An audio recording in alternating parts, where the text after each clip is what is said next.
So we're going to do a gear swing today. It's an important test to make sure the landing gear is working properly. You watch it from the outside to make sure there's no binding, everything is in sequence the way it should be, and just to make sure everything works correctly, and also practice an emergency gear extension to make sure that works as well. I'm going to come around, show you what we need to do. One of the things that's easy to forget is this little hold down clamp. This clip was added to hold the nose gear doors closed to get the cowling off. Obviously that has to come off, otherwise the landing gear is going to hit that on the way up. Also, I need to put a tie down ring in the tail. Let's take a walk back there and I'll show you what's going on.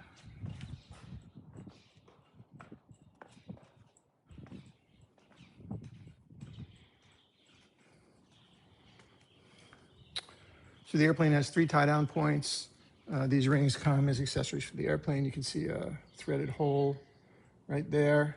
This screws into that, and that gives you access for jacking the plane. And then just ordinarily, if you're visiting a field, you need to tie down the airplane outside. You would put these in. One goes under each wing, one under the tail. This is a weight that I made. I originally used a engine hoist to hold up the nose of the airplane to keep the nose wheel off, but it's not really good practice to rely on a hydraulic lift when you're jacking something important and it's going to be up for more than a few minutes. So this was just pretty simple. This was a shackle from McMaster Carr, 2 bags of cement from Home Depot, this 35-gallon galvanized tub that was actually from Tractor Supply, and then some casters, and that's it. So I'm going to hook this up to the tail, and that way when I jack up the mains, the tail will stay low and it will pull the nose gear up off the ground. So there's a few things we have to do to get ready. Obviously, if you're going to raise the landing gear on the plane, the wheels have to be off the ground. So we're going to jack it up.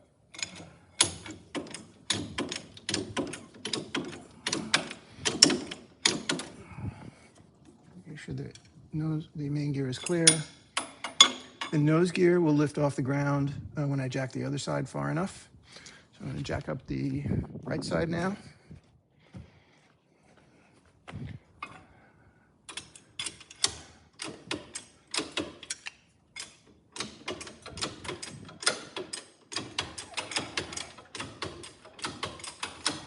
And you can see the nose gear is coming up. There's a little bit of daylight under there. That's all we need. This gear, make sure it's free to turn. I haven't put the outer gear doors on, but I'll put those back for the final test. One thing I also haven't done yet is check for free movement of the nose gear. So same way you operate the mains, you saw me do this earlier when I was lifting the mains. You just want to check for binding. You're not going to notice this if you're letting the hydraulic pump run things. So the airplane is secure, it's down, I can get under. Same thing, open it with your leg, break the over center link, and push it up. So it feels free to move. Dump valve is open, otherwise it wouldn't move. And it looks like it's going to go up safely.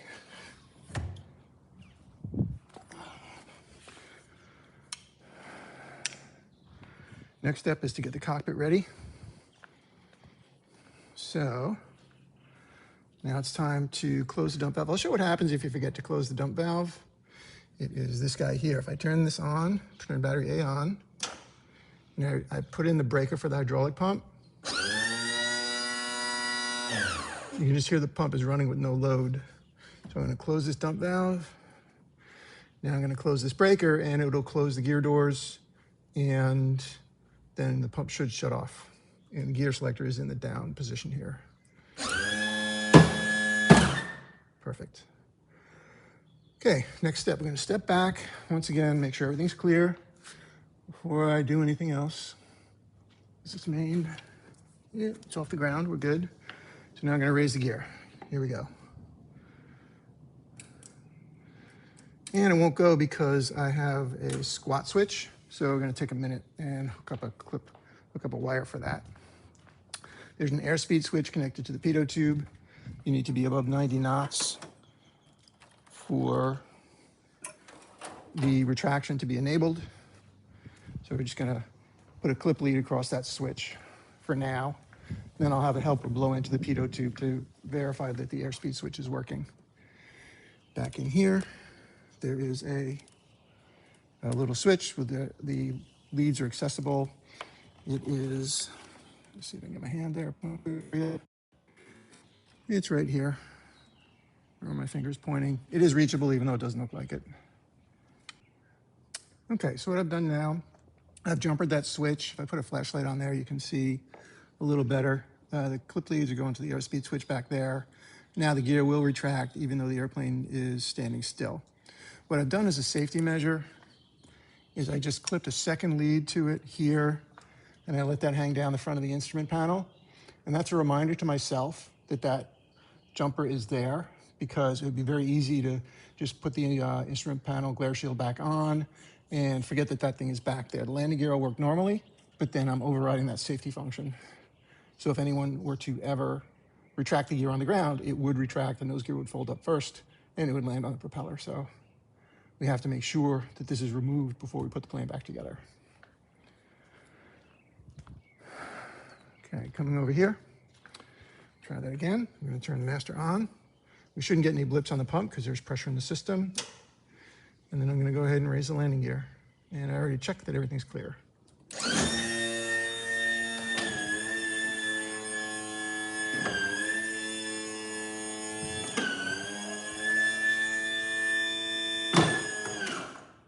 All right, looks good. All the gear is up. Doors are closed and flush. Okay, now I'm going to lower the landing gear normally. Then I'll do a free fall dump, and then that's it. Okay, so now gear's coming down.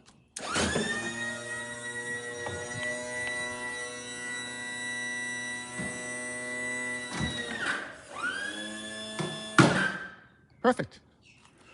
Next step, one more gear up.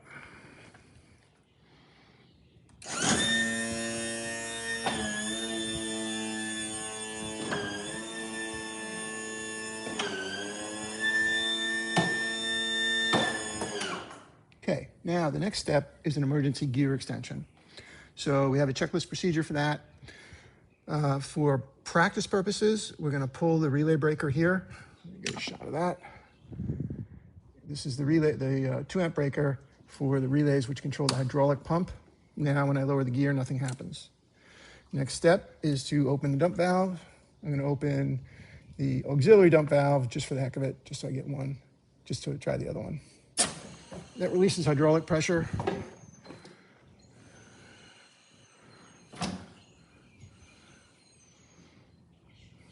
Down and locked, gas struts did their job.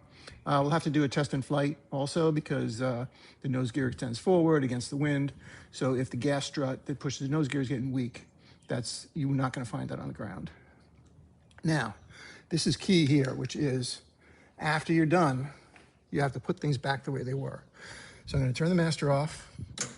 I'm going to close this breaker, and I'm going to close that dump valve.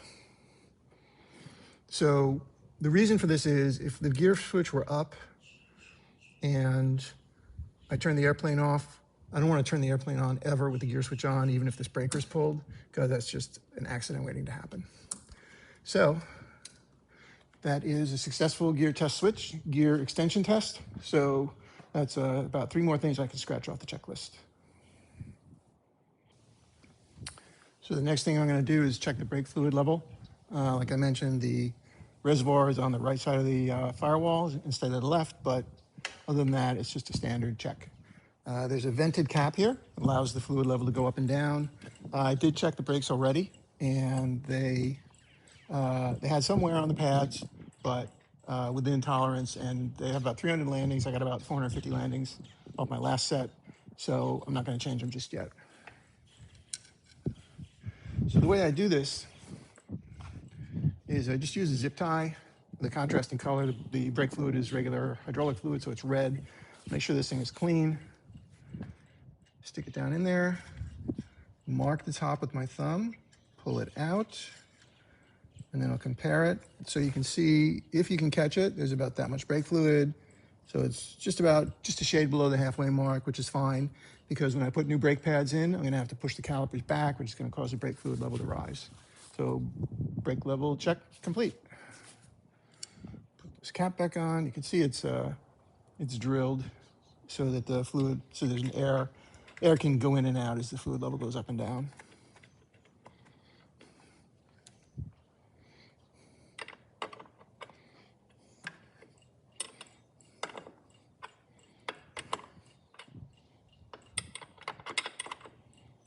I don't know if you can see it, but there are holes on the side. It's not actually for safety wire, that's for the venting purposes. So that's it. So coming up next is one of the least fun jobs during an annual inspection, which is these two items here: inspect rudder push rod, inspect elevator push rod. Just two little line items, but these are all the way back in the tail cone, which means you got to climb back there, which seems to be getting harder every year, but we'll do the best we can. And I'll try and shoot that. It's a difficult angle, but I'll try and record that so that you can see what's back there, what's involved. So got my spray lube and a towel to catch the extra. So we'll lubricate while we're back there, obviously.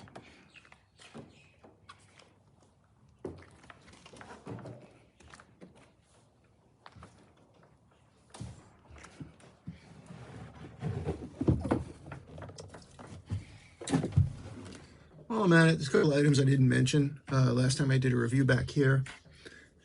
There's the main batteries we discussed, elevator servo for the autopilot, and this here is the remote transponder, a Garmin GTX 345R.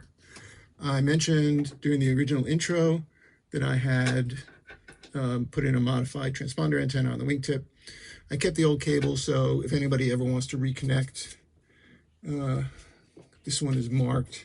This is the cable for the belly transponder antenna. So you would just have to disconnect this one, plug this one in, and then you can go back to the original antenna.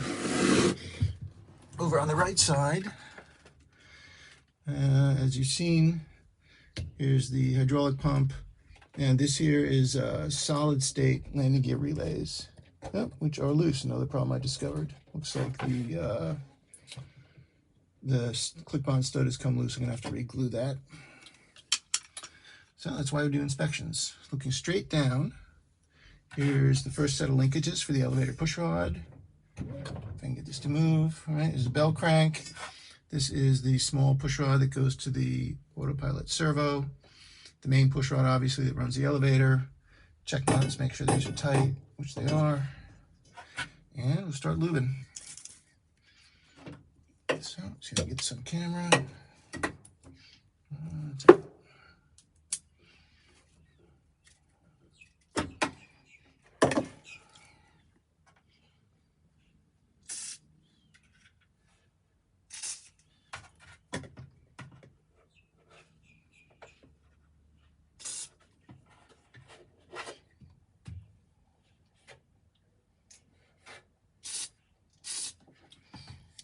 Okay. So working my way back up. You see, I've got a paper towel there. It has got a little bit of soaked in hydraulic fluid. There's always a small amount of weeping. I just reviewed this not too long ago. There's no major cracks or anything in the sump. So there's just a little bit of seepage from one of the pipe thread fittings somewhere, but it's not enough to make a difference. The level, you can see the level in the hydraulic tank reservoir has not moved significantly. It's well within the operating range, so it's just something we live with. Now for the fun part. I'm gonna put those back there. I need this towel because this bulkhead edge is very sharp. It's very uncomfortable to lay on, so I put a towel over it. And as I crawl back here, I really got to be careful not to lean on something sensitive or delicate. Work my way back. Get the spray so I can use that. Try and zoom out a little bit.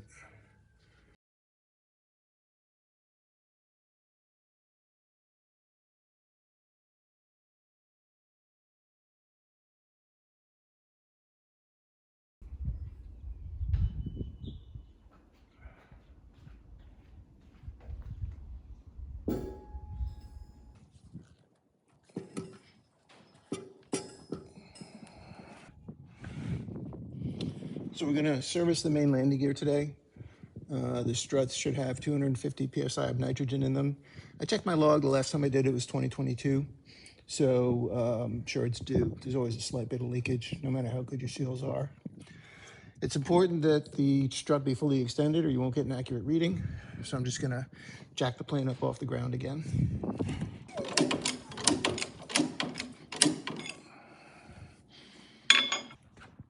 It is pretty safe to sit under the plane like this, because if this jack were to fail, the plane is only gonna fall, about half an inch. And the gear is still down and locked, so it's not gonna collapse on me.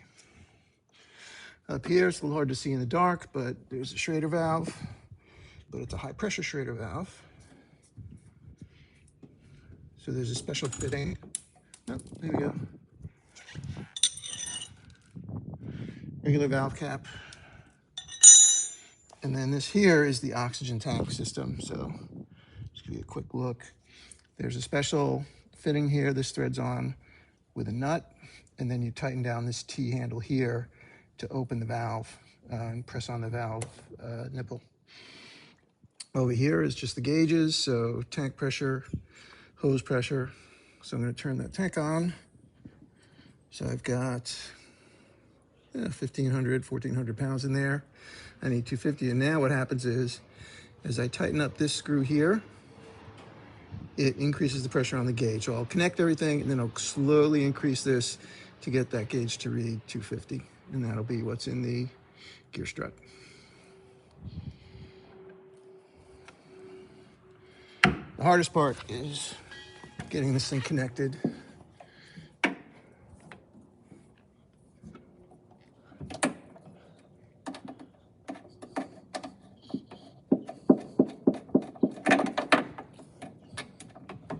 The hose is fairly stiff, and it's hard to tell if you're on straight or not because you're looking from an angle. Oh, I think I got it started. And I've got 11/16 wrench.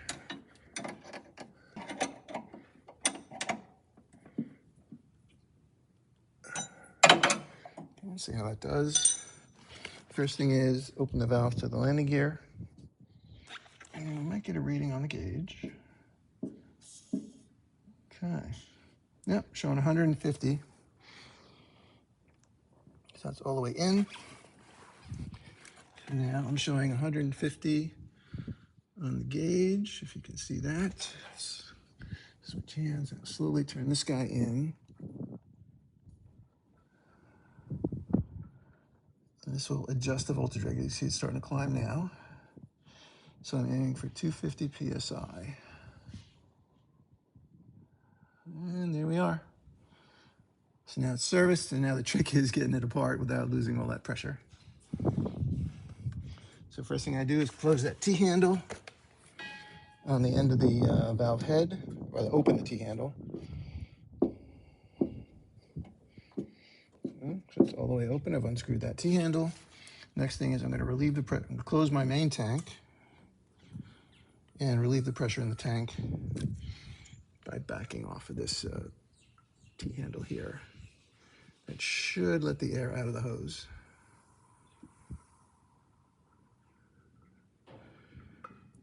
Okay. 1 down, 2 to go.